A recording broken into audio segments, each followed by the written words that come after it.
새해 첫날은 은혜롭게 잘 보내셨습니까? 새해 두 번째 날인 2021년 1월 2일 토요일, 오늘 우리에게 주신 하나님의 말씀은 요한 1서 2장 1절부터 11절까지입니다. 제가 봉독하겠습니다. 나의 자녀들아, 내가 이것을 너희에게 씀은 너희로 죄를 범하지 않게 하려 함이라. 만일 누가 죄를 범하여도 아버지 앞에서 우리에게 대언자가 있으니 곧 의로우신 예수 그리스도시라. 그는 우리 죄를 위한 화목 제물이니 우리만 위할 뿐 아니요 온 세상의 죄를 위하심이라. 우리가 그의 계명을 지키면 이로써 우리가 그를 아는 줄 알 것이요, 그를 아노라 하고 그의 계명을 지키지 아니하는 자는 거짓말하는 자요, 진리가 그 속에 있지 아니하되, 누구든지 그의 말씀을 지키는 자는 하나님의 사랑이 참으로 그 속에서 온전하게 되었나니, 이로써 우리가 그의 안에 있는 줄을 아노라. 그의 안에 산다고 하는 자는 그가 행하시는 대로 자기도 행할지니라. 사랑하는 자들아, 내가 새 계명을 너희에게 쓰는 것이 아니라 너희가 처음부터 가진 옛 계명이니, 이 옛 계명은 너희가 들은 바 말씀이거니와, 다시 내가 너희에게 새 계명을 쓰노니 그에게와 너희에게도 참된 것이라. 이는 어둠이 지나고 참 빛이 벌써 비침이니라. 빛 가운데 있다 하면서 형제를 미워하는 자는 지금까지 어둠에 있는 자요, 그의 형제를 사랑하는 자는 빛 가운데 거하여 자기 속에 거리낌이 없으나, 그의 형제를 미워하는 자는 어둠에 있고 또 어둠에 행하며 갈 곳을 알지 못하나니, 이는 그 어둠이 그의 눈을 멀게 하였음이라. 아멘. 어제 담임 목사님께서 잘 설명해 주신 것처럼 초대교회에서는 로마의 정치적 압박뿐 아니라 여러 이단들이 자신들만의 논리를 가지고 많은 그리스도인들을 미혹하고 있었습니다. 죄를 짓는 것을 아무 꺼리낌 없이 행해도 된다고 말하는 영주주의적 입장으로 미혹하는 사람들과, 신은 성육신 할 수 없다고 주장하면서 예수를 부정하려고 하는 사람들 속에서 자칫 그리스도 공동체가 무너질 수도 있었기에, 예수님의 제자들은 그것에 대비하기 위한 여러 가지 권면들을 제시하고 있는 것을 알 수 있습니다. 특히 사도 요한이 기록한 이 요한 1서, 2서, 3서는 사랑장이라는 별명이 있습니다. 요한은 새 계명으로서 사랑을 강조하고 있습니다. 오늘 본문의 시작이 나의 자녀들아 라고 시작하는데, 마치 부모가 자녀를 부른 듯한 부드러움과 사랑의 마음이 녹아있는 말로 시작하는 것을 보면 잘 알 수 있습니다. 거짓에 넘어가려는 자들을 부모의 마음으로 다독이는 사도 요한의 심정을 헤아리시면서 읽으신다면 조금 더 적용하는 데 도움이 될 것입니다. 사도 요한이 요한일서를 통해서 알려주고자 하는 것은 1절에서 그리스도인들이 죄를 범하지 않게 하려 함이라고 확실한 목적이 있었습니다.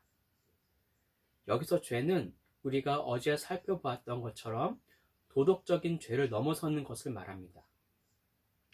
아무런 죄책감 없이 죄를 짓는 것과 예수의 성육신을 부정하는 것 역시 죄로 여기고, 이것을 미혹되지 말 것을 권면하고 있는 것입니다. 또한 사랑의 사도 요한은 사람의 연약함을 알고 있었기에 죄를 범했을 때에 대한 것도 알려줍니다. 바로 중보자이신 예수 그리스도께서 하나님께 우리의 죄를 대언해 주신다는 것을 언급함으로 우리를 위로해 주고 있습니다. 여기서 오늘 본문을 통해 우리에게 주시는 메시지입니다. 예수님께 모든 것을 구하고 화목 제물로 오신 예수님을 증거합시다. 대언자는 큐티책에도 설명되어 있지만 헬라어로 파라클레토스라고 하며, 대변자, 도움을 위해 옆에 있도록 요청받는 사람이라고 번역할 수 있는데, 여기서 대변자라고 말하는 것은 변호해 준다라고도 말할 수 있습니다. 우리는 법률적으로 문제가 생겨서 재판을 하게 되면 변호사를 통해서 그 문제를 해결합니다. 이때 우리는 변호사에게 모든 상황들을 자세히 알려주어 법률적으로 검토하도록 돕습니다. 변호사를 선임하고도 아무런 정보도 제공하지 않고 재판이 잘 되도록 기다리는 사람은 아무도 없을 것입니다. 우리의 대언자 되신 예수님께 우리도 그래야만 합니다. 물론 예수님은 우리의 모든 것을 알고 계시지만 그럼에도 우리가 직접 나의 죄를 고백하기를 원하십니다.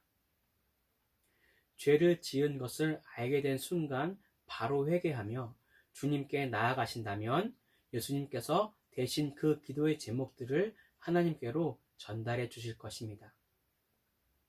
사람은 죄로 인해 거룩한 하나님을 직접 만나볼 수 없지만 예수님을 통해서는 가능합니다. 이것이 바로 예수님이 인간의 몸을 입고 이 땅에 오신 이유입니다.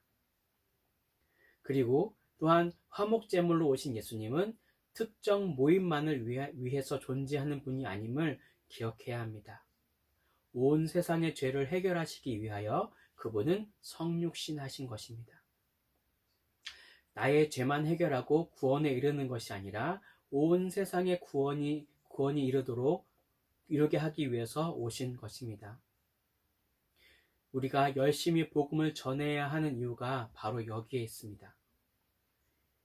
이것을 믿음으로 죄에서 자유를 누리시고 이 복음을 세상에 전하기에 힘쓰는 저와 성도님들이 되시길 축복합니다. 다음으로 우리에게 주시는 메시지입니다. 사랑의 계명을 지켜냅시다. 로우라는 신학자가 있는데 오늘의 본문을 이렇게 정리하고 있습니다. 제가 읽어보겠습니다. 하나님과 사귐을 가지려면 우리는 빛이 진리라고 우리에게 계시하고 있는 것을 그저 알기만 해서는 안 된다. 우리는 진리가 의로운 것이라고 계시하고 있는 것을 행동을 통해서 구체화해야만 한다. 하나님과 사귐을 가지려면 우리는 빛이 진리라고 우리에게 계시하고 있는 것을 그저 알기만 해서는 안 된다고 말하고 있는 로우의 신학자의 말을 잘 들어야 할 것입니다. 행동을 통해서 우리의 정체성을 드러낼 수 있습니다. 빛의 속성 중에 하나는 어두운 곳을 밝혀 그곳에 무엇이 있나 발견하게 해주는 역할이 있습니다. 빛이신 하나님이 우리의 마음을 조명하여 주실 때 우리의 모든 것이 들통나게 될 것입니다. 형제를 사랑하는 마음으로 빛 가운데 거하셔서 마음에 꺼리낌이 없어지게 합시다. 말로는 빛 가운데 있다고 하지만 정작 내 마음속에는 형제를 미워하는 마음이 있나 점검해 보아야 할 것입니다. 바리새인들을 회칠한 무덤이라고 말씀하신 예수님의 지적처럼 겉으로만 그리스도인이 아니라 속 사람까지 그리스도인이 됩시다. 요한복음에서 새 계명을 이렇게 말하고 있습니다. 요한복음 13장 34절에서 35절까지입니다. 새 계명을 너희에게 주노니 서로 사랑하라. 내가 너희를 사랑한 것 같이 너희도 서로 사랑하라. 너희가 서로 사랑하면 이로써 모든 사람이 너희가 내 제자인 줄 알리라. 아멘. 요한 1서를 읽게 될 사람에게는 요한복음은 옛 계명이었습니다. 왜냐하면 예수님 자신이 지금보다 훨씬 이전인 교회의 출발점에서 그것을 주셨기 때문입니다. 동시에 이 계명은 새 계명입니다. 왜냐하면 그것은 예수님의 부활의 승리와 더불어 동토오른 새로운 세계 시간 안에서와 예수와 그의 교회 안에서 참된 것, 곧 현실에서 통하는 것이 되었기 때문입니다. 내 의지로는 사랑에 오래가지 않습니다. 예수님께 접붙임 됨을 통해서 흘러 들어오는 예수님의 말씀을 지키는 것을 통해서 사랑을 이루어야 합니다. 어둠은 우리의 눈을 더욱더 깊은 어둠 속으로 들어가게 만듭니다. 찬빛은 이미 비추어졌습니다. 예수님의 희생 제물 대심으로 이미 죽음에서 승리가 이루어졌습니다. 우리는 이제 이 새 계명을 따라 지키며 순종하면서 빛 가운데로 나아갈 수 있는 힘을 얻게 된 것입니다. 지금 우리는 코로나로 인해서 많은 관계가 무뎌지고 있는 상황 속에 처해 있습니다. 나중에 상황이 좋아지면 그때 만나려고 기다리고 있지만 이 끝이 언제인지도 예측하기 쉽지 않은 상황 속에 살고 있습니다. 하지만 하나님은 그럼에도 불구하고 형제 간에 사랑하라고 오늘 말씀하고 계십니다.